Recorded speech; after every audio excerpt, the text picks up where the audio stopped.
So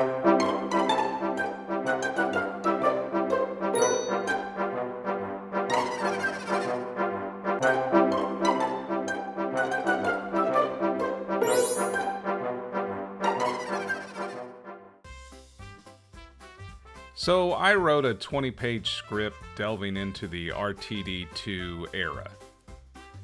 Then I watched Stu Bagful's review of the season, and I threw it away and decided to review Carnival of Monsters instead. If you're disappointed, don't be. 20 pages to say I wasn't a very big fan would have wasted your time. And honestly, after watching his review, which I've linked into the description, and do believe you should absolutely take the hour to watch the whole thing, it would have just been that with a lot more yelling and cussing. If you want my big revelations of the opinions for the future of the show that would have come out of it, here you go. I don't think Billy Piper is going to be the next Doctor, and I don't think RTD is going to be the showrunner after the war between the land and the sea flops. I think the thing is going on hiatus for a year at the very least, and I think that's probably for the best. It sucks because I like having the show around to watch and genuinely want it to succeed. I mean, I do YouTube videos about it. It can't hurt if people like it. But I kind of feel like I've said what I needed to say about the season in each of the reviews. Oh, and I hope they find a home for all the new Who back catalog for people outside of the UK, or else this channel might have a problem it needs to overcome. So guys, let's not beat a dead horse. Let's move forward. Let's stay relevant. Let's review an episode that is 52 years old.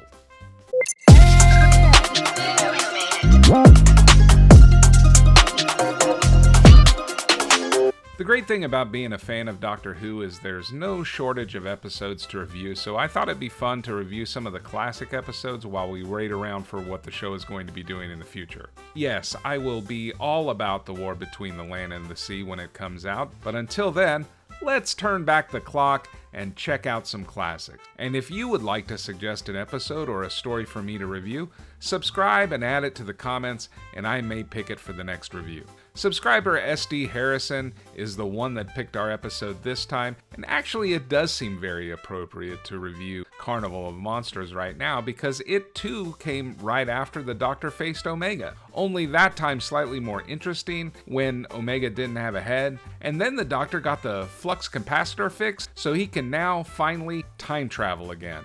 So let's time travel too! We start on some alien planet with these two snarky assholes from a spaceport on the planet Interminor, who's getting ready for the aliens, while Santa's helpers over here work out a problem with the conveyor belt.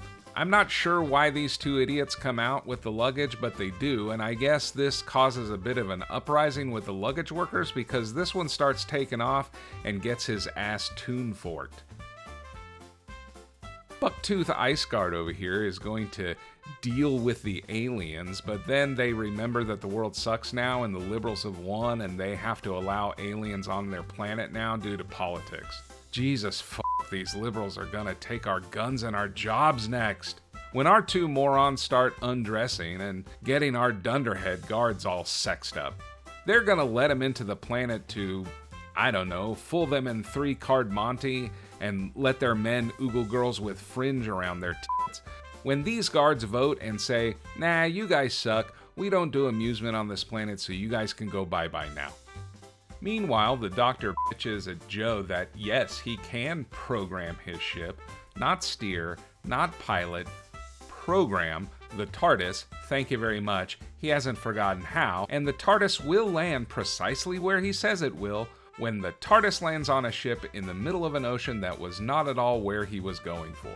They've landed on the SS Bernice, which disappeared the day the Doctor and Joe showed up on, so they need to fix that shit right away, because there is also a damn dinosaur attacking the ship. But some very proper British folk see them and think they're stowaways, so they throw the Doctor and Joe into lockup and wait for the captain, but this pompous British asshole doesn't watch the show, and the Doctor immediately escapes, this time with the help of Joe's giant ring of skeleton keys that she just walks around with all the time. Anyway, they get free and notice that everyone on the ship is just doing the exact same thing they were doing 5 minutes ago, like they've been reset in the movie Groundhog Day or something. But you know, this is a classic Doctor Who episode, so they take this all in stride and decide this time they're going to be more careful about how they sneak around. A giant hand comes in and steals the TARDIS, and this freaks the Doctor and Joe out, but again, only slightly because this isn't their first rodeo. Turns out the hand was that of Vorg. He of Vorg and Shurna are two Carnival aliens. Vorg is the one with the Fruit Loops on his coat, and Shurna looks like the one that's going to be sawed in half at some point in the episode. The Doctor and Joe sneak about the ship when stodgy Navy Brit talks about sailing into Shanghai and seeing... I know what Johnny Chinaman's like. To remind us that Doctor Who appreciates time period accuracy. I guess the guards that denied Vorg and Shurna got curious enough to know what they do, so Vorg shows him this extremely shitty TV which broadcasts the Navy Brit and his chippy for their amusement. He calls them Tellurians, which we find out later to be human, but that's not all he's got in here. He's also got the beautiful and oh so kind Ogrons and some Drashigs, which feed on flesh. The Doctor and Joe try to get back to the TARDIS when they get caught by the Brits again, only this time Vorg turns up the pissed-off-o-meter and proper Navy Brit wants some fisticuffs with the Doctor. Of course, Pertwee judo chops this little bitch back into oblivion. Nighty-night, boy. Next time try that on one of the more touchy-feely doctors because 3 is here to remind you your place when you send him your bitch request. I guess the Doctor was being kind and let Navy Boy live because he takes a few errant shots with his rifle, and the Doctor and Joe run around the deck in a chase for half the episode. Way to pad those runtimes, Classic Who. They finally get cornered when Vorg turns down the cranky waves again and everyone's all, "Let's have a cigar and a brandy, old boy, and discuss our hatred for those not like us and how we can conquer them." And they fuck off and leave the Doctor and Joe alone. Shurna notices them, but Vorg can't be bothered. The Doctor had noticed this odd piece of metal before, so he lifts it and he and Joe go in it.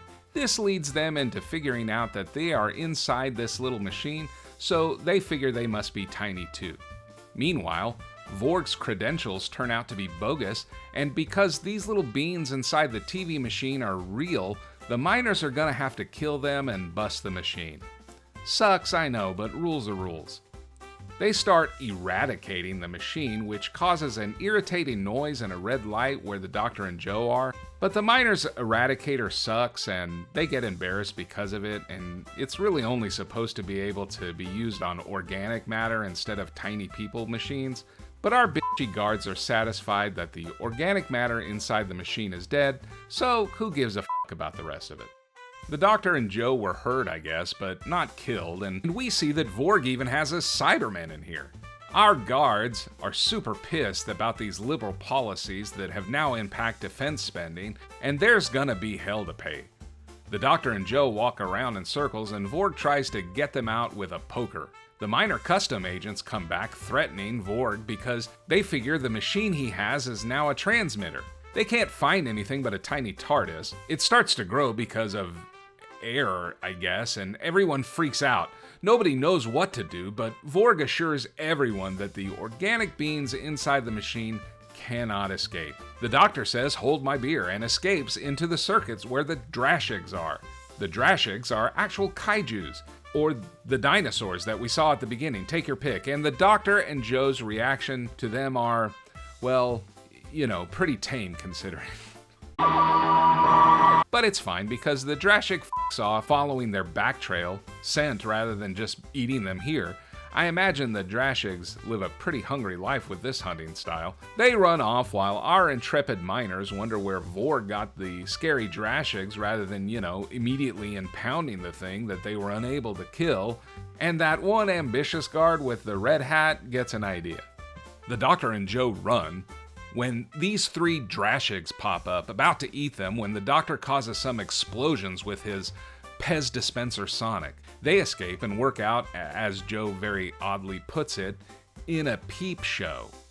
Not a zoo or a science project or a terrarium. A peep show. She acts horrified, but I bet old Joe could explain in detail what a blumpkin is. Anyway, the Doctor hates these miniscope things and had Time Lords ban them at one point, and the Doctor figures that the TARDIS materialized in the compression field of this miniscope and got miniaturized. The guards argue about what to do about all this shit when the ambitious one hatches his plan to bring the president down here. Shirna doesn't appear to understand that she can go to space jail for a long time and lets everyone know that the Drashigs have broken out of their circuit, and everyone goes pointing fingers about whose fault it is. But this was all part of the ambitious dude's plan. He tells the slow one about it. You see, he's pissed that Zarb, the new president, is a pretty liberal dude, so his plan is to go ahead and assassinate him with a little terrarium. Or, at the very least, start a rebellion because Zarb sucks at defense spending and seems to be really into immigrants. The Doctor and Joe are kind of running around, so Joe comes up with some convoluted plan to get out that involves them going back to the SS Bernice to get some rope, and immediately she gets captured. However, this time the Doctor stays hidden, gets the rope, but a Drashig bursts through and the Doctor basically just stares at it forever and gets knocked down. The stodgy Brits shoot at it. This doesn't do shit, so stodgy Brit takes a bit to go out to the deck and announce that he's gonna go get the dynamite. Turns out that they don't really need it because Dr. Bombay over here uses this big gun and kills it dead, but Navy stodgy Brit still uses the dynamite to beat back some of the other Drashigs in the circuit. This causes the circuits to start powering down. The idiots on the boat go back to doing their normal shit again, and the Doctor uses the rope to go see about some dead Dashigs when he finds the door out of this stupid machine and stumbles out of it. I guess the air does its thing, so that happens. The one loyal guard freaks out about all of this and is about to use the Eradicator on the Doctor when the ambitious one shuts him down based upon typical protocol, which, dude, if you can't shoot a gun without a vote, you sort of lose the reason for having one. Anyway, the Doctor wakes up and gets super pissed about the miniscope and tells everyone that they're in deep shit because they have this machine that's been outlawed, but the guards vote not to use the Eradicator and everybody's okay. The Doctor is at Vorg about the miniscope, and since all the circuits are breaking down, he needs to figure out how he's going to go and save Joe. Ambitious Guard talks to Dumb Guard about the part that they took from the Eradicator to make it suck now, and Joe gets caught for the 5th time, and the Doctor tries to get back into the machine to help Joe. He figures the Omega circuit is broken, and he needs a thing to do a thing to get Joe out and send everybody back to their time. The dumb one says the line of the episode. One has no wish to be devoured by alien monstrosities, even in the cause of political progress. The ambitious one is trying to get the Drashigs out of the box, and the Doctor goes back into the miniscope against the loyal guard's wishes. The Doctor goes in, finds Joe, the circuits are starting to fry, all the Brits are getting really hot, and the ambitious one lets out a couple of Drashigs and everyone runs. But Vorg fixes the Eradicator with the missing part and shoots the Drashigs dead. Everyone gets super hot, but then Vorg flips the switch that the Doctor told him to, and everyone is back to normal, including the stodgy Brits. Vorg turns the loyal guard into a gambling addict, and Joe and the Doctor leave in the TARDIS. The end. Damn, what a weird episode. I feel like nothing happened, and I'm not sure what I learned, which isn't necessarily a bad thing. Let's take a look at the things that I liked. I liked the scale of this episode. I don't mean because the Doctor got small. I mean, I liked that the episode wasn't some kind of cosmic threat.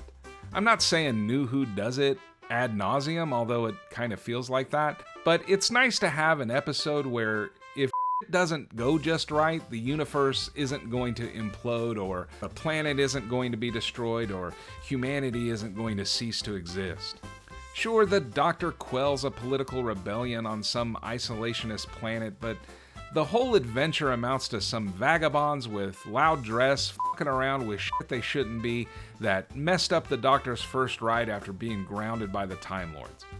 I mean, you'd think after being stuck on Earth during his exile that they would have made his first adventure a Dalek or something, but no.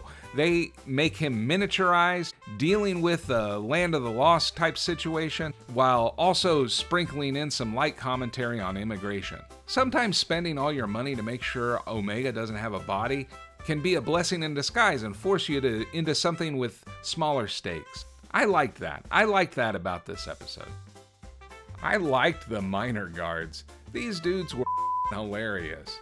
They were like cartoons with their one-sided motivations.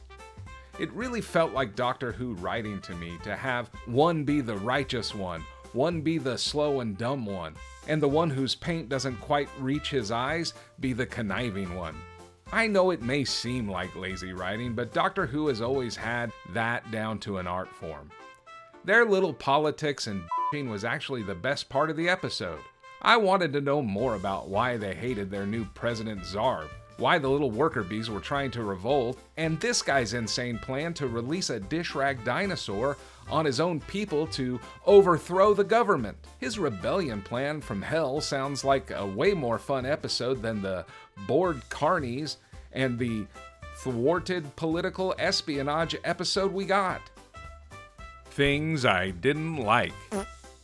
Okay, so here's the thing that is going to make a lot of you want to hit the close button on this video. Hold on tight. I have never been that big on the Third Doctor.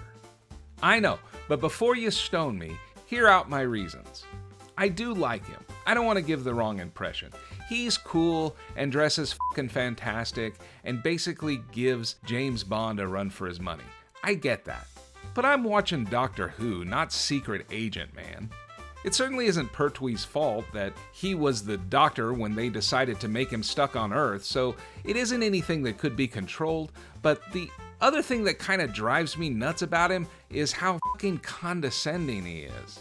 People are always giving Hartnell shit about being misogynistic, but Pertwee mansplains something once an episode at the very least.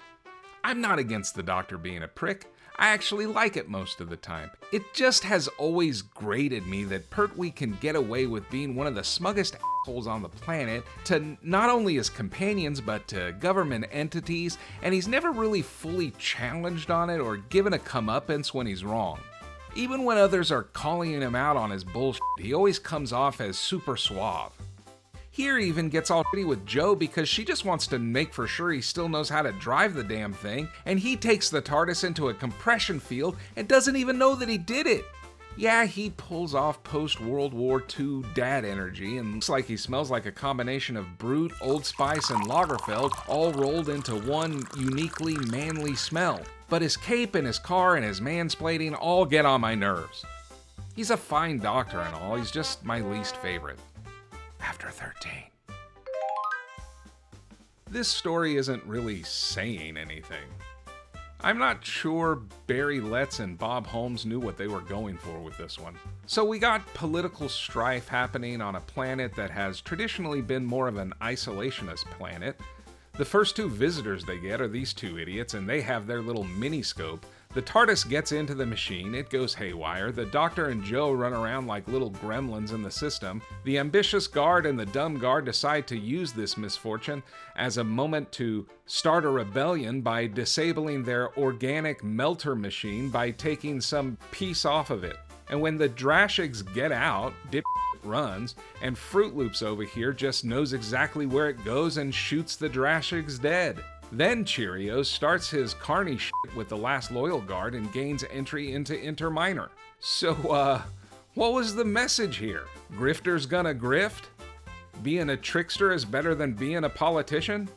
At one point, you even try to compare the Doctor to Vorg, which, in my opinion, doesn't even land at all. I just don't get what you were going for with this one. If you were trying to say something, I missed it, so either I'm dumb or you didn't write this the way you thought you were going to. Speaking of Vorg... Now, Shona, don't be so... Oh, that's nothing. Nothing of any importance. What?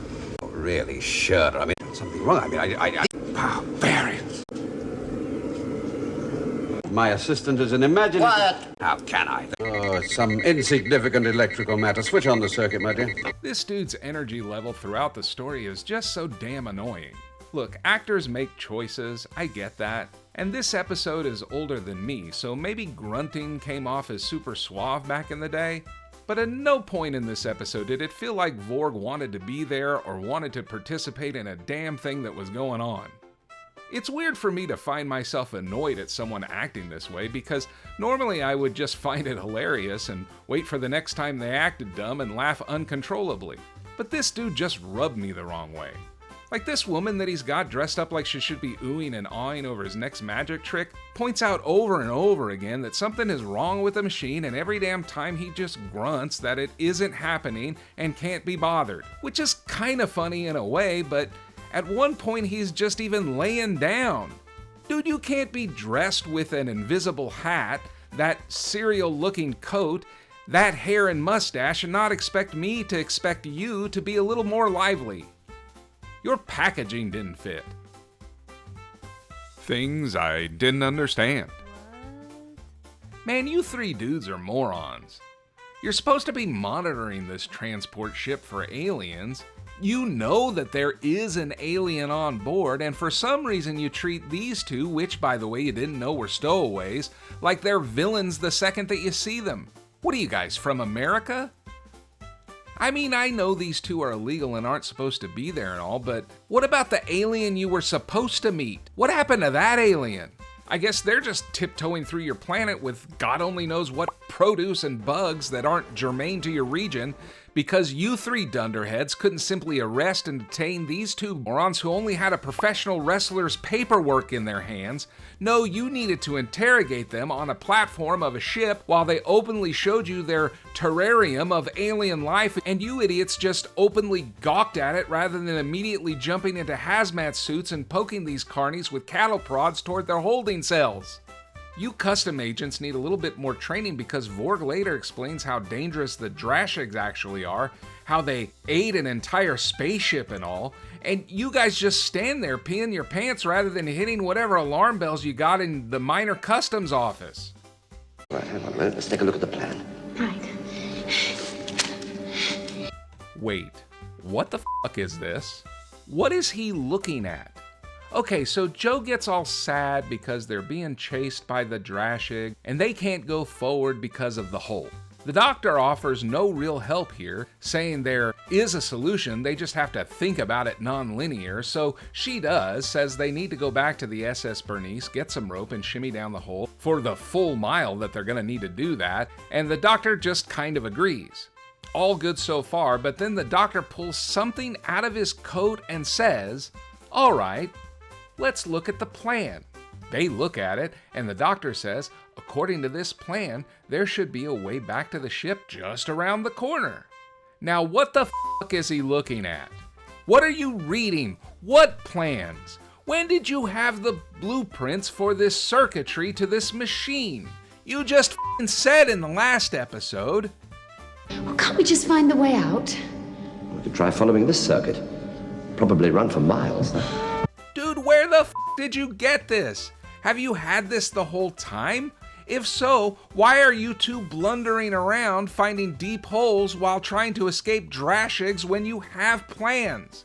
Also, why are there plans? This is a machine that miniaturizes organic matter into differing atmospheres common to the species that it's holding. Why are there tiny blueprints inside it? Who would need these? Did a tiny repairman accidentally leave it in there last time the thing was getting serviced? Why the f*** is the doctor just now pulling this out when they have been bumbling around this dumb machine for the better part of 2 full episodes? You see, this is why people get annoyed with Classic Who. I don't know what happened to the guards at the end.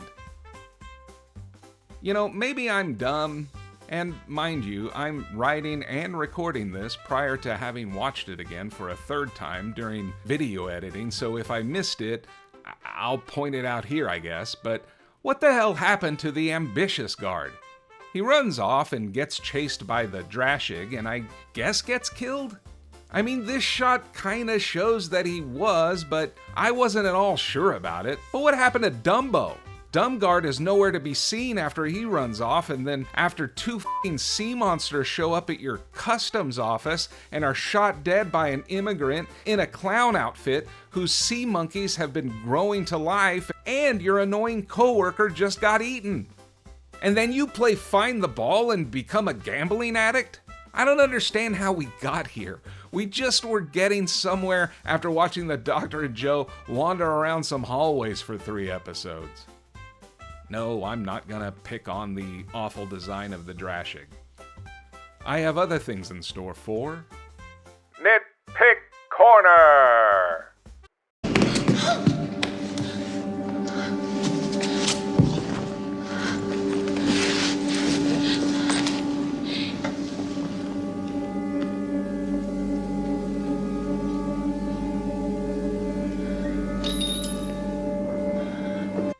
There's no way you heard that coin.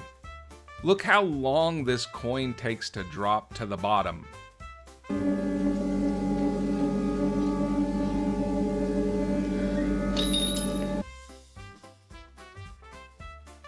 Holy shit, bro. Look, I don't know the wind resistance on that coin or the temperature in the room to adequately judge the distance that it takes for that coin to travel to the bottom of that hole.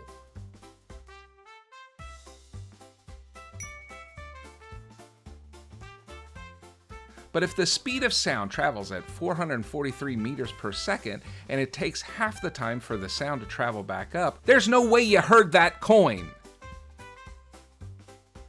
Well, we'll break our necks if we try to get down there. No, bitch.